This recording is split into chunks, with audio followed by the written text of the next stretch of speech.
Hello friend, मैं अभिषेक मिश्रा धैर्य coaching के इस यूट्यूब चैनल पे आपका स्वागत करता हूँ। उम्मीद करता हूँ कि आप स्वस्थ होंगे और अपनी पढ़ाई को निरंतर कर रहे होंगे।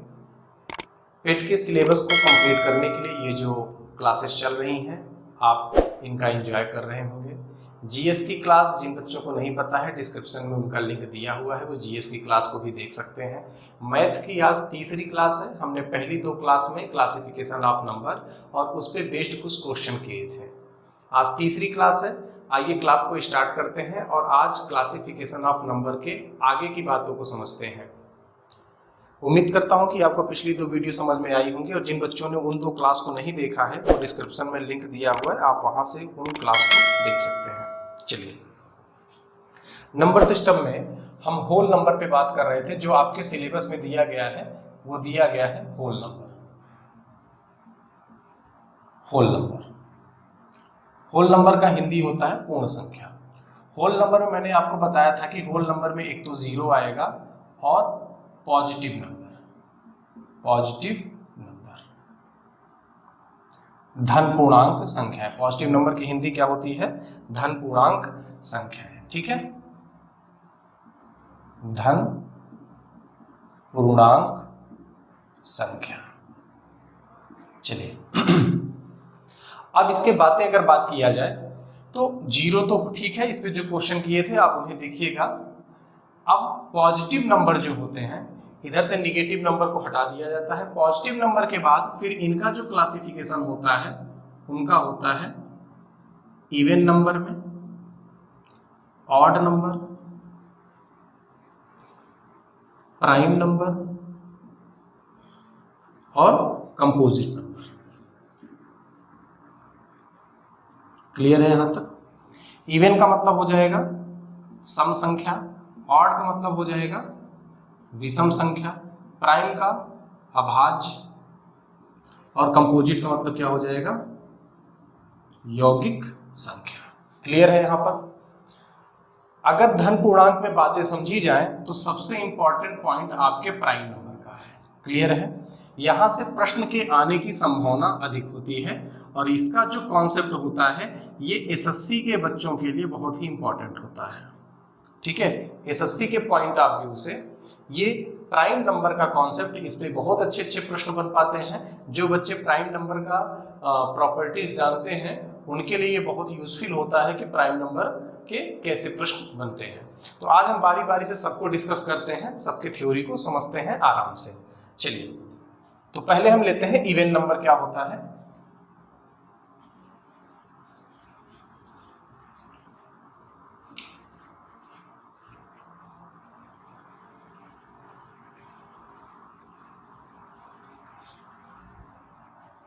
सबसे पहले हम बात करते हैं सम संख्या।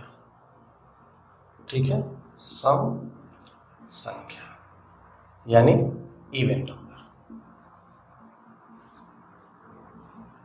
बेसिक डिफिनीशन आप सभी बच्चे जानते हैं, एक बार मैं रिकैप कर देता हूं सारी चीजों को।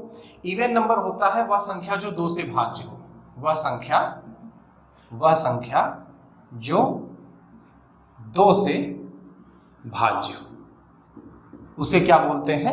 Even number. वह संख्या जो दो से भाज्य हो या दो उसका एक फैक्टर हो। जैसे एग्जांपल में अगर मैं देखूं तो एग्जांपल में जैसे दो खुद दो से भाज्य है, 4, 6, 8 और 10, इस तरीके से जो नंबर होते हैं। क्लियर है? तो इसे क्या कहते हैं? आपका वह संख्या जो दो से भाज्य है इवन नंबर कहलाता है। क्लियर है? दूसरी बातें ये होती हैं, दूसरी डिफिनीशन आप इसके ऐसे समझ सकते हैं, जिन संख्या के इकाई अंक 0, 2, 4, 6, 8 हो, वह संख्या सम संख्या होगी। वह संख्या सम संख्या होगी। क्लियर है? जिन संख्या का इकाई अंक क्या हो, 0, 2, 4, 6, 8 हो तो वह संख्या क्या होगी? सम संख्या होगी। जैसे एग्जांपल में आप समझ सकते हैं 5390 ये एक सम संख्या है, 2864 ये एक सम संख्या है, इकाई के अंक पे 4 है, इकाई के अंक पे 0 है, जैसे 50096, तो इकाई के अंक पे क्या है 6 है, तो यह क्या हो जाएगा आपका इवन नंबर हो जाएगा। जिन संख्या की इकाई के अंक पे क्या होता है 2, 4, 6, 8 या 0 होता है उसे इवन नंबर बोलते हैं। अब हम बात करते हैं शून्य के लिए। तो शून्य क्या है? शून्य एक सम संख्या है, शून्य एक सम संख्या है। क्लियर है? क्यों शून्य एक सम संख्या वो मैं बताता हूं। शून्य 2 से भाज्य है। शून्य क्या है? 2 से भाज्य है। क्लियर बात यहां तक समझ में आ रही है? शून्य क्या होती है? 2 से भाज्य होती है। दूसरी बात क्या होती है इसके नंबर लाइन पर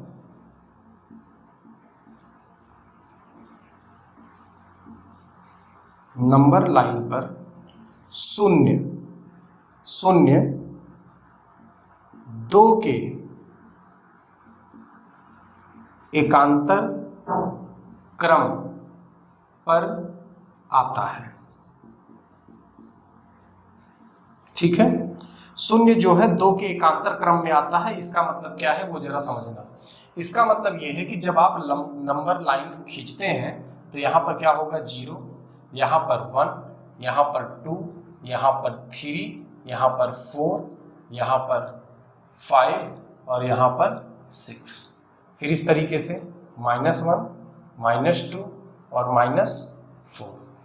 अगर आप इवन नंबर की बात करें तो आपको पता होगा कि 2 के बाद अगला नंबर क्या होगा? इवन नंबर, यानी इसे क्या बोलते हैं? एकांतर क्रम। एक को छोड़कर दूसरा, तो 2 के बाद हमने 3 को छोड़ा तो ये इवन नंबर। फिर आप 4 के बाद 1 को छोड़ देंगे तो फिर किस पे आ जाएंगे? 5 को छोड़ने के बाद 6 पर। यानी अगर आप 2 से राइट साइड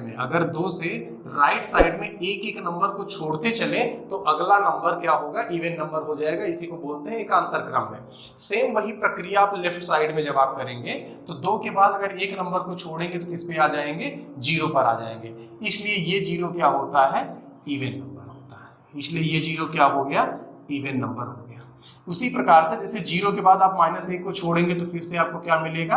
-2 मिल जाएगा। और -2 भी क्या होता है? एक इवन नंबर होता है, एक इवन नंबर। क्लियर है? लेकिन -2 को इवन नंबर इसलिए नहीं बोलते क्योंकि ये क्या है? निगेटिव है, ये निगेटिव नंबर है। और जो आपका इवन, ऑड, प्राइम ये जो प्रॉपर्टी होती है ये धन पूर्णांक की प्रॉपर्टी होती है। ठीक है? Even negative number, negative integer की प्रॉपर्टी नहीं होती है। इसलिए अगर आपसे कोई पूछे कि सबसे छोटी सम संख्या क्या है तो सबसे छोटी सम संख्या किसको बताते हैं? 2 को बताते हैं। लेकिन अगर आपसे कोई पूछे कि सबसे छोटी धन पूर्णांक संख्या, सम धन पूर्णांक संख्या क्या होती है तो 2 होगा। सबसे छोटी इस 2 के लिए क्या होगा? सबसे, मैं इसको लिख देता हूं एक जगह, इसको मिटा के आप स्क्रीनशॉट ले लीजिएगा।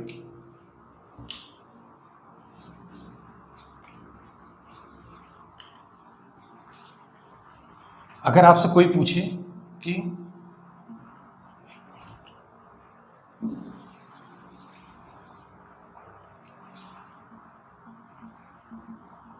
सबसे छोटी सम संख्या तो आप 2 बोलेंगे। अगर आपसे कोई पूछे कि सबसे छोटी सम धन पूर्णांक संख्या तो भी क्या होगा? 2 होगा। लेकिन अगर आपसे कोई पूछ बैठे कि सबसे छोटी सम पूर्ण संख्या तो अब यहां पर 0 आ जाता है। ये बात समझ में आ रही कि नहीं आ रही? तो सबसे छोटी सम पूर्ण संख्या किस पे आ जाएगा? 0। अब रही कि यहां पर 0 क्यों नहीं आता? रीजन ये है कि जब आप सम संख्या के अकेली बात करते हैं तो मैंने बताया कि जब अकेले सम संख्या की बात होती है तो ये धन पूर्णांक की तरफ से बोली जाती है। किस तरह से? धन पूर्णांक। अभी मैंने क्लासिफिकेशन किया था तो मैंने बताया था कि 0 को बगल करके जो भी सम, विषम, प्राइम, को प्राइम, ये जितने भी चीजें होती हैं वो कहां से होती हैं? धन पूर्णांक से होती हैं। इसलिए ये धन पूर्णांक में ही माना जाता है। लेकिन अगर आपसे पूर्ण संख्या की बात कर दे तो पूर्ण संख्या में 0 भी आएगा और 2 भी आ जाएगा और 0 सबसे छोटा हो जाएगा। क्लियर है यहाँ तक? चलिए आगे बढ़ते हैं। तो आपने समझ लिया कि इवन नंबर क्या होता है।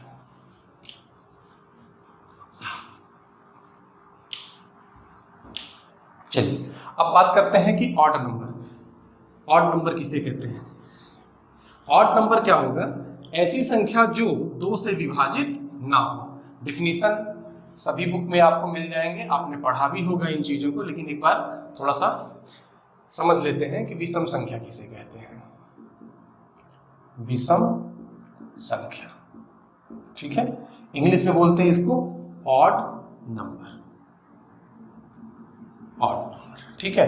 विषम संख्या ऐसी संख्या जो 2 से विभाजित ना हो। ऐसी संख्या जो 2 से विभाजित ना हो, उन्हें क्या बोलते हैं? विषम संख्या बोलते हैं। जैसे एग्जांपल में आप देखेंगे 101 2 से विभाजित नहीं होगी, और 2 से कौन सी संख्या विभाजित नहीं होंगी? जिनके इकाई के अंक पे 0, 2, 4, 6, 8 ना आए, वे संख्या 2 से विभाजित नहीं होंगी। जैसे 5 हो गया, 3 हो गया, 1 हो गया, 7 हो गया, 9 हो गया, 11 हो गया, ये सब क्या है? जैसे 5, 3, 9, 7 हो गया, लास्ट में 7 आ गई, ये 2 से विभाजित नहीं होगी। तो आप समझ पा रहे होंगे कि 2 से विभाजित कौन सी होंगी, कौन सी नहीं होंगी, इवन क्या होंगी और ऑड क्या होंगी। अब आपको यहाँ पर एक चीज प्रॉपर्टी ये समझनी है, वो मैं आपको बताता हूँ। जो इनकी प्रॉपर्टी है, इवन ऑड हम पढ़ क्यों रहे थे वो समझते हैं। तो इनकी प्रॉपर्टी पर ध्यान देते हैं। इनकी प्रॉपर्टीज क्या है? यदि आप किसी इवन नंबर को किसी इवन नंबर में ऐड करेंगे तो आपको क्या मिलेगा? इवन नंबर ही मिलेगा। अगर आप किसी इवन नंबर को किसी इवन नंबर में ऐड करेंगे तो आपको क्या मिलेगा? इवन नंबर ही मिलेगा। ये चीजें आपको जानना जरूरी है ताकि आप सवाल को अच्छे से कर सकें। अगर आप ऑड नंबर के साथ किसी ऑड नंबर को ऐड करेंगे तो भी आपको क्या मिलेगा? इवन नंबर ही मिलेगा। किसी भी ऑड नंबर से 5 में 3 अगर आप ऐड कर दीजिए तो भी आपको 5, 3, 8 एक इवन नंबर ही मिलेगा। अगर आप यहाँ से समझिएगा कि अगर आप किसी इवन नंबर में किसी ऑड नंबर को ऐड कर देते हैं, किसी इवन नंबर में किसी ऑड नंबर को ऐड कर दीजिएगा, ठीक है, तो आपको क्या मिलेगा? हमेशा ऑड नंबर मिलेगा। जैसे मैं एग्जांपल को इसको समझाता हूँ। जैसे 5 में आपने 2 जोड़ दिया, आपको क्या मिला? 7। जैसे 4 में 3 जोड़ दिया तो भी क्या मिला? 7। जैसे 9 में आपने 2 जोड़ दिया, क्या मिला? 11। जैसे 10 में 3 जोड़ दिया तो क्या मिला? 13। तो आप देख रहे हैं किसी भी इवन नंबर में किसी भी इवन नंबर ने आपने ऑड जोड़ा तो आपको क्या मिला है? सबका सब ऑड मिल जाता है। अगली बात समझते हैं कि यदि आप किसी इवन नंबर में किसी ऑड नंबर का मल्टीप्लाई कर देंगे तो आपको हमेशा क्या मिलेगा? इवन नंबर मिलेगा। किसी भी इवन नंबर में अगर आप ऑड नंबर का मल्टीप्लाई कर देंगे तो ये क्या मिलेगा? इवन। तो ये आपके क्या निकल के आएंगे? रिजल्ट निकल के आएंगे, ठीक है। और ये बातें आपको समझना इसलिए जरूरी है क्योंकि आप देख रहे होंगे कभी कभी किसी क्वेश्चन में देता है कि ABC कोई संख्या है, उसमें किसी अन्य संख्या से गुणा करने पर आपको एक संख्या दी जाती है। अगर वह संख्या सम है तो जाहिर सी बात है आपने जिस नंबर से गुणा किया है वह क्या होगा? 2 का मल्टीपल होगा या 2 का गुणज होगा। क्लियर है? तो इस तरीके से हम ऑप्शन से भी चेक कर सकते हैं। बाकी इस तरीके के सवाल को आप सोच सकते हैं। अगर ये सारी प्रॉपर्टी आपको पता चलती हैं, ये प्रॉपर्टी अगर आपको समझ में आती हैं तो आप किसी भी क्वेश्चन को सोचने का तरीका आपके पास ज़्यादा होगा। क्लियर है? चलिए आगे बढ़ते हैं।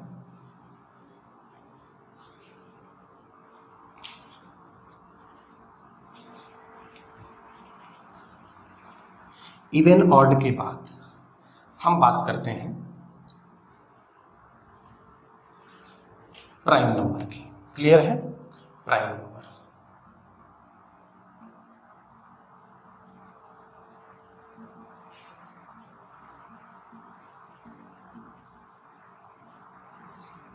ठीक, चलिए प्राइम नंबर में क्या है वो जरा समझ लेते हैं हम। प्राइम नंबर के लिए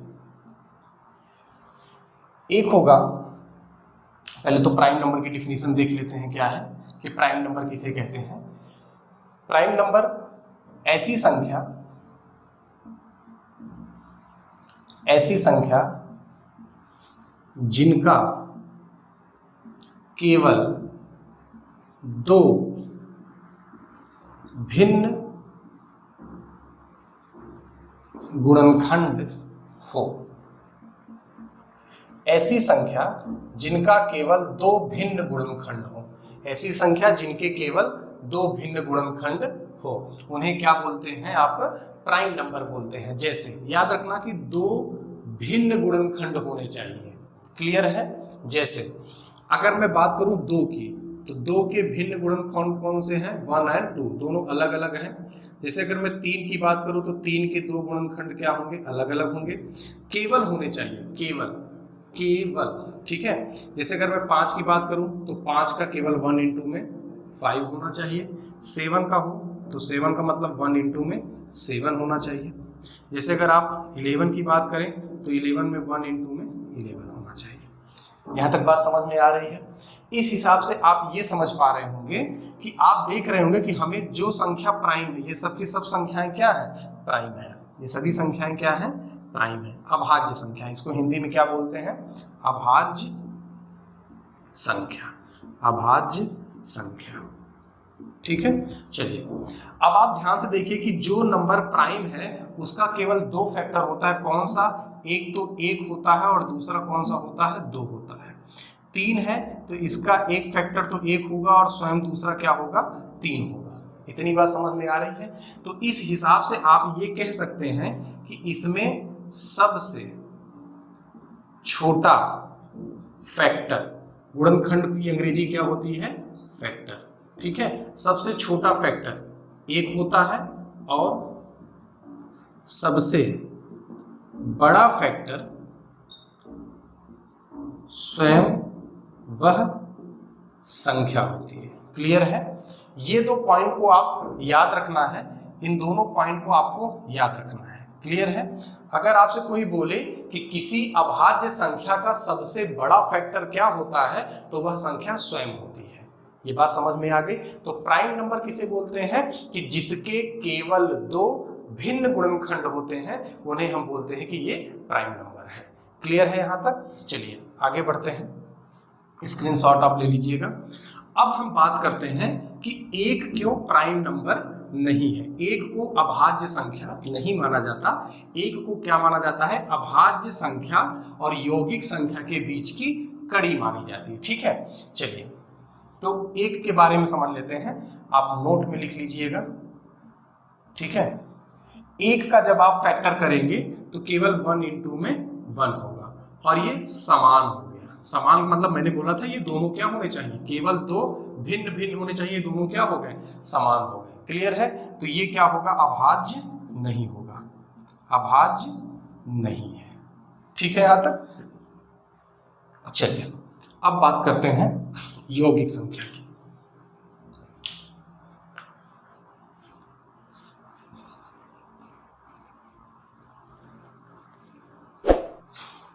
यौगिक संख्या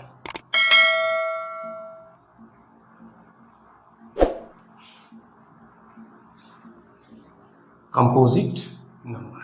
क्लियर है? इनको बोलते हैं यौगिक संख्या या इसी को बोलते हैं भाज्य संख्या। क्लियर है? यौगिक संख्या या भाज्य संख्या ऐसी संख्या जिनके दो से अधिक गुणनखंड, जिनके 2 से अधिक गुणनखंड हो। क्लियर? जैसे अब अगर बात की जाए तो जैसे 4 ले लेते हैं। 4 का 1, 2 और 4, तो ये फैक्टर हो जाएंगे। 4 का जब गुणनखंड करेंगे तो 1, 2 और 4 में आ जाएगा। जैसे अगर मैं 6 की बात करूं तो 6 के जो फैक्टर होंगे वो कौन कौन से होंगे? 1 होगा, 2 होगा, 3 होगा और 6 स्वयं हो जाएगा। क्लियर है यहाँ तक? जैसे अगर मैं 8 की बात करूं, 8 की तो 1 होगा, 2 होगा, 4 होगा, 8 हो जाएगा। ठीक है, तो ये सब क्या है? आपके कंपोजिट नंबर होते हैं। क्लियर बात यहाँ तक समझ में आ रही है कि नहीं आ रही है? जैसे अगर मैं बात करूं कि 9 की, तो 9 का जो कंपोजिट नंबर होगा वो 1 होगा, 3 होगा और 9 होगा। तो 2 से अधिक गुणनखंड होने चाहिए, और आप देख रहे हैं कि 2 से अधिक सबके गुणनखंड हैं। तो ये सब के सब नंबर कैसे होंगे, ये सब के सब नंबर कैसे होंगे, कंपोजिट नंबर होंगे। क्लियर बात यहां तक समझ में आ गई है? ठीक है, आज बिल्कुल बेसिक सा परिचय करेंगे, उसके बाद फिर इसके डिटेल में चलेंगे। आगे बढ़ते हैं, कुछ इंपॉर्टेंट पॉइंट यहां से आपको समझा देता हूं, कुछ नोट है वो समझिएगा। एक न तो भाज्य है और न ही यौगिक संख्या है।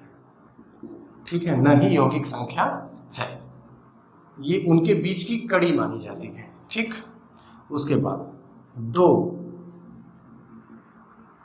इकलौती सम अभाज्य संख्या है। ठीक है, बड़ा इंपॉर्टेंट पॉइंट है ये। नेक्स्ट क्लास में, अगली क्लास में हम प्राइम नंबर पे डिस्कस करेंगे। 4th क्लास जब हमारी होगी नंबर सिस्टम की पेट के लिए, मैं इसलिए आपको कंपोजिट नंबर, प्राइम नंबर इसलिए पढ़ा रहा हूँ क्योंकि सिलेबस में आपके पूर्ण संख्या है, और पूर्ण संख्या में 0 और धन पूर्णांक दोनों आते हैं, और धन पूर्णांक में composite number, prime number, even और ऑड ये सब आता है। इस वजह से इवन, ऑड, प्राइम नंबर ये सब भी पढ़ाना जरूरी है। ठीक है, आप ऐसा बिल्कुल मत सोचिएगा कि प्राइम नंबर तो है ही नहीं, तब फिर क्यों पढ़ा रहे हैं। है प्राइम नंबर, लेकिन आपको समझ में नहीं आ रहा है वो पूर्ण संख्याओं के अंदर सारा सब कुछ आने वाला है। जैसे भी परसेंटेज आपके सिलेबस में दिया है, तो सिर्फ परसेंटेज नहीं दिया है, परसेंटेज के साथ वो वोट के भी क्वेश्चन पूछेगा, प्रॉफिट लॉस के भी क्वेश्चन आपसे पूछेगा, क्योंकि वो परसेंटेज ही तो है। जब मैं प्रॉफिट लॉस और परसेंटेज आपको पढ़ाऊंगा तो मैं आपको समझाऊंगा कि वहां पर कुछ नहीं, प्रॉफिट लॉस भी एक परसेंटेज ही है। सिंपल इंटरेस्ट क्या है, हमने सिंपल इंटरेस्ट आपको पढ़ा रखा है, कंप्लीट सिंपल इंटरेस्ट, लगभग 12-13 वीडियो में पढ़ाया है उसे, अभी और भी उसके क्लासेस बाकी हैं। तो आप सिंपल इंटरेस्ट जिन बच्चों ने नहीं देखा है वो टेलीग्राम में जाकर देख सकते हैं, या वीडियो के प्लेलिस्ट में या डिस्क्रिप्शन में उनका लिंक दिया हुआ, आप वहां से देख सकते हैं सिंपल इंटरेस्ट को। तो सिंपल इंटरेस्ट क्या है, सिंपल सा एक परसेंटेज का कॉन्सेप्ट है, तो उसी तरीके से ये होल नंबर भी है। तो कहीं ना कहीं एक चैप्टर किसी न किसी दूसरे चैप्टर से रिलेट कर रहा होता है। तो जब आप एक चैप्टर बड़े बेसिक से बहुत कायदे ढंग से पढ़ लेंगे तो दूसरा चैप्टर ऑटोमेटिक आपको समझ में आ जाएगा। क्लियर है यहाँ तक? चलिए, तो 2 इकलौती सम अभाज्य संख्या है। इकलौती सम अभाज्य संख्या, इसके सिवा कोई भी ऐसा संख्या नहीं है कि वो सम हो और अभाज्य भी हो। क्लियर है? चलिए अगले पॉइंट पे आते हैं कि 2 को छोड़कर, इसी को दूसरे तरीके से पढ़ सकते हैं, 2 को छोड़कर सभी अभाज्य संख्या विषम होते हैं। 2 को छोड़कर सभी अभाज्य संख्या क्या होते हैं, विषम होते हैं। अगला पॉइंट हम लेते हैं, सबसे छोटी यौगिक संख्या 4 है। ठीक है, सबसे छोटी यौगिक संख्या क्या है, 4 है। कई बार एग्जाम में पूछा जा चुका है सबसे छोटी यौगिक संख्या क्या है, तो वो क्या होगी, 4 होगी। क्लियर बात यहां तक समझ में आ रही कि नहीं आ रही? अच्छा, इस 0 को हमने छोड़ दिया, इस 0 को हमने प्राइम में, अगर आपसे कोई पूछे कि 0 प्राइम नंबर है या कंपोजिट नंबर है, तो मेरा ये प्रश्न आपके लिए होमवर्क है कि 0, ये मैं होमवर्क में दे रहा हूं। ठीक है, जो बच्चे इस वीडियो को लास्ट तक देखे होंगे वो जरूर बताएंगे कि 0 प्राइम नंबर है या 0 कंपोजिट नंबर है। ठीक है, इसका आंसर आप लोग डिस्क्रिप्शन बॉक्स में जरूर दीजिएगा। ठीक है, चलिए आज की क्लास यहीं तक रखते हैं। अभी प्राइम नंबर को डिटेल से पढ़ना है आपको, ये वीडियो बहुत ज़्यादा लंबी हो जाएगी अगर मैं प्राइम नंबर को इसमें पढ़ाना स्टार्ट कर दूंगा। तो मैं प्राइम नंबर का बस एक छोटा सा इन्फॉर्मेशन आपको दे रखा हूँ, प्राइम नंबर की अभी प्रॉपर्टीज, प्राइम नंबर कैसे चेक करते हैं और उन पर रिलेटेड सवाल। तो ये एक वीडियो और थ्योरी की होगी, उसके बाद हम कम से कम 70-80 क्वेश्चन का एक प्रैक्टिस बैच स्टार्ट करेंगे, जिसमें पेट से रिलेटेड जितने भी क्वेश्चन होंगे जो नंबर सिस्टम से आपके आ सकते हैं उन्हें हम करेंगे। फिर उसके बाद बारी बारी से डेसिमल, फ्रैक्शन, पहले थ्योरी, फिर उसकी प्रैक्टिस, फिर थ्योरी, फिर उसकी प्रैक्टिस। क्लियर है यहाँ तक? आप लोगों को अगर वीडियो समझ में आया हो तो आप वीडियो को ज़्यादा से ज़्यादा शेयर करिएगा। ठीक है, अपना ख्याल रखिएगा। नमस्कार।